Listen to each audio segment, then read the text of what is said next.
मैं new Mexico के एक शहर गैलेप में रहती हूँ। यह शहर नेटिव अमेरिकन कल्चर और उसके इतिहास को दर्शाता है। हमारे आसपास काफी सारे गांव और संरक्षित क्षेत्र हैं, जिन पर लोगों द्वारा दावा किया जाता है कि ये सभी जगहें भूतिया हैं। दोस्तों, अमेरिका में काफी संरक्षित जगहें हैं।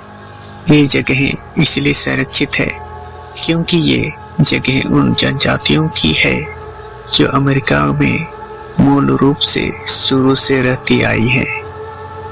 इन जगहों में रहने वाले लोगों को नवाजो आदि नामों से जाना जाता है और ये लोग भूतिया ताकतों में काफी विश्वास रखते हैं। मेरे साथ यह घटना ठीक गैलेप शहर के पूर्वी भाग में एक छोटी सी संरक्षित जगह पर हुई थी। मेरी एक दोस्त अपनी बहन से हर हफ्ते शहर के पूर्वी भाग में मिलने जाती है, जो एक कम किराए वाले अपार्टमेंट में रहती है। उस मकान के पास में एक प्राथमिक विद्यालय है और जब मैं छोटी सी थी तो उस समय मैं उस स्कूल में ही पढ़ा करती थी। वो जब भी वहाँ रहती थी तब मैं भी उसी के साथ उसकी बहन के घर ही रहा करती थी।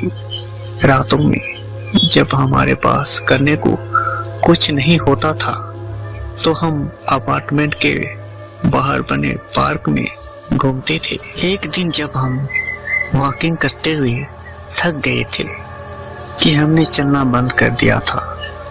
यह बात सुबह के लगभग 2 बजे की थी। हम ज्यादातर सुबह लेट ही उठते थे और रात में देर तक जागा करते थे, इसलिए उस समय हम पूरी तरह से जगे हुए थे। खैर, उसके बाद हम अपार्टमेंट के पीछे जाने लगे।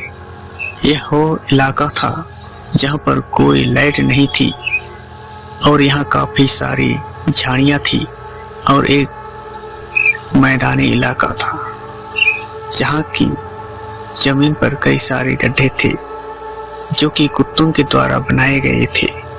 जब हम चले गए तब मैंने महसूस किया कि कोई तो है जो हमें घूर रहा है और हमारा पीछा कर रहा है।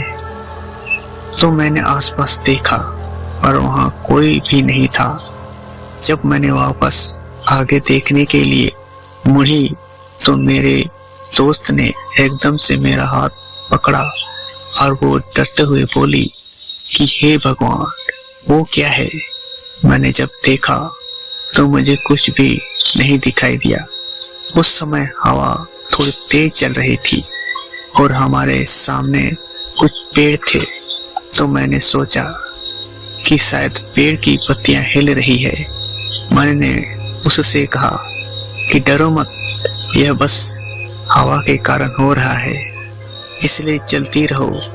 लेकिन जब मैंने फिर से वहां देखा तो मैंने देखा कि कोई काली सी आकृति है जो उन पेड़ों के आसपास चल रही थी। मैं रुकी और मैंने कहा कि शायद यह कोई पिया हुआ आदमी है जो नशे में वहां चला गया है।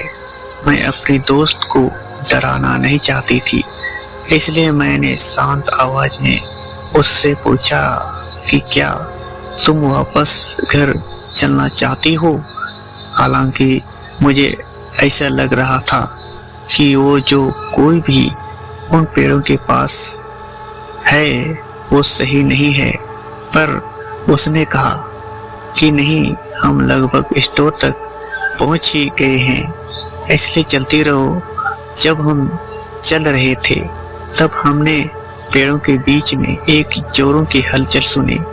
हमने बिजली की तेजी से चलना शुरू किया। हमने पीछे से एक आवाज सुनी और जब मैंने पीछे देखा तो मैंने पीछे एक जख्मी कुत्ते को देखा। मुझे बिल्कुल भी डर नहीं लग रहा था क्योंकि जिस जगह मैं रहती थी वहां पर इस प्रकार की चीजें सामान्य थी। मतलब इस तरह से जख्मी कुत्तों को देखा जाना सामान्य था, लेकिन जब मैंने अगली बार फिर से कुछ सुना तो इस बार मेरी टांगें कांपने लगी और मैं बिल्कुल लकवे की हालत जैसी हो गई, क्योंकि मैंने उस कुत्ते को एक ही समय में रोते हुए और गुर्राते हुए सुना। वो इस तरह से हम पर गुर्रा रहा था जैसे वो हमें खाना चाहता हो। मैं सचमुच में हिल नहीं पा रही थी। चलो चलो, हमें भागना होगा। पर उसकी चीखें ऐसी लग रही थी जैसे वो किसी दूर जगह से बात कर रही हो या कि नहीं। पारी हो चुकी हूँ मैं। वो जो कोई भी था उसकी आंखों से आंखें मिलाने लगी, पर मैं जानती थी कि यह मेरा सही निर्णय नहीं है। मैं बिना ये सोचे कि मुझे पीछे मुड़कर यहाँ से अपने दोस्त के साथ बच निकलना चाहिए, मैं वहीं खड़ी होकर अपनी आंखें बंद करके प्रार्थना करने लगी। मैंने कोशिश की कि मैं पीछे ना देखूं, पर कोई तो मुझे पीछे देखने को उकसा रहा था। इसलिए मैंने पीछे मुड़कर देखा और मैंने देखा कि एक आदमी हमारा पीछा कर रहा था, लेकिन वो अपने पैरों पर दौड़ नहीं पा रहा था, बल्कि वो अपने हाथ और पैरों पर दौड़ रहा था। मैं उसे देखकर डर गई और चिल्लाई। मेरी चीख सुनकर मेरे दोस्त भी चिल्लाए। हम तेजी से भागने लगे और आखिरकार हम किसी न किसी तरह सड़क तक पहुंच गए। उस जगह लाइटें थी और सड़क पर गाड़ियां चल रही थी। हम लगभग 7 मिनट तक दौड़ते रहे और हम थकान के मारे हाँफ रहे थे। हमारा शरीर दर्द से कर्रा रहा था। हम सांस लेने के लिए थोड़ी देर रुके और जब मैंने पीछे मुड़कर देखा तो मैंने थोड़ी दूरी पर एक आदमी जैसे दिखने वाले किसी जानवर को उसी जगह पर खड़े हुए देखा। हम उस जगह से 2 मिनट ही चले थे कि वो स्टोर आ गया जहां हम जाना चाहते थे। उस स्टोर की मालकिन ने हमें अजीब नजरों से देखा और हमसे पूछा कि तुम दोनों ठीक हो? हमने हाँफते हुए कहा, हाँ, बस देर रात में थोड़ा दौड़ रहे थे। मैं आपको बताना चाहती हूँ कि उसने हमारा विश्वास नहीं किया और उसने हमसे पूछा कि क्या तुम दोनों पास ही के अपार्टमेंट से आई हो? मैंने कहा, हाँ, क्या हुआ? और उसने कहा, तुम सच में ठीक तो हो ना?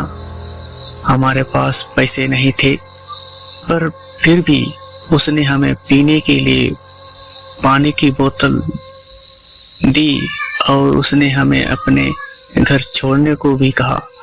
उसने अपना स्टोर बंद किया और वो हमें हमारे घर छोड़ने आई।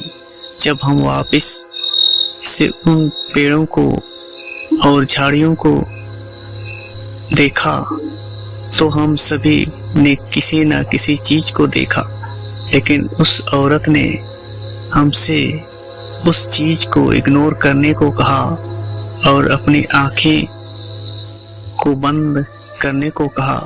आखिरकार हमारे अपार्टमेंट पहुंच गए और उस औरत ने हमसे पूछा कि तुम्हारा अपार्टमेंट कौन सा है?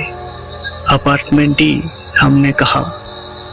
क्यों ही हम कार से बाहर आने लगे, वैसा ही उस औरत ने हमसे कहा कि तुम लड़कियों को रात के इस समय पर घर से बाहर नहीं निकलना चाहिए। तुम लड़कियों को इतनी रात को, वो भी सुबह के लगभग 2 बजे, ऐसे बाहर नहीं घूमना चाहिए।